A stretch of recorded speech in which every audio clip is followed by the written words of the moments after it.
It's the most significant discovery of soldiers killed during the First World War in decades, and now the incredible story of how 250 soldiers have been carefully removed and reburied in the Commonwealth War Graves Commission's first new war cemetery to be built in 50 years is the subject of an exhibition at the Imperial War Museum in London. With information panels and artefacts charting the archaeological recovery of the soldiers' remains, to how the new Fromelles cemetery was constructed and the methods used to identify almost 100 of those found, this is an intensely personal exhibition, especially for those who lost relatives during the battle. My mum also thinks it's closure for his parents, even though they've passed away. In a way, they're looking down, you know, they can rest at peace knowing that he's been laid to rest. And yeah, we know of his fate. It's just amazing to be able to show everybody what we've done. There's been so much media interest throughout the project. Everyone wants to know what we were doing all the time.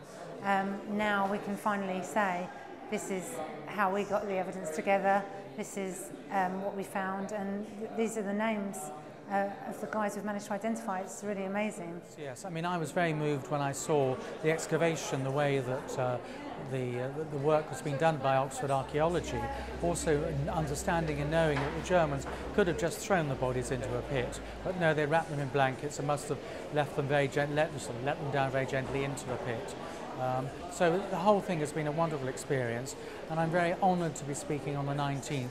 Exactly 94 years to the day that my great-uncle fell at the Battle of Fromelles, knowing that he went over the top, knowing that he wouldn't survive. He was blown over by a shell, but he still led his men.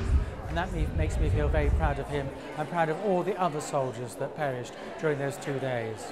For the Commonwealth War Graves Commission, which has managed the whole project on behalf of the British and Australian governments, this has been a hugely important 2 years. A time-lapse photography sequence gives visitors to the exhibition a unique perspective on how the new cemetery has been built. I've been working on the project for a couple of years, so this is one of the final stages for me in that long story, you know, which started with a field with an unknown number of soldiers buried in it, and another field where we were going to construct a cemetery, and here we are a couple of weeks before we open the new cemetery, and we've got an exhibition that really tells the story in a very comprehensive way, and a brand new cemetery that looks like all of those other cemeteries that we're familiar with in that part of France. Remembering Fromelles, a new cemetery for a new century, is free to visit at the Imperial War Museum London and runs until January next year.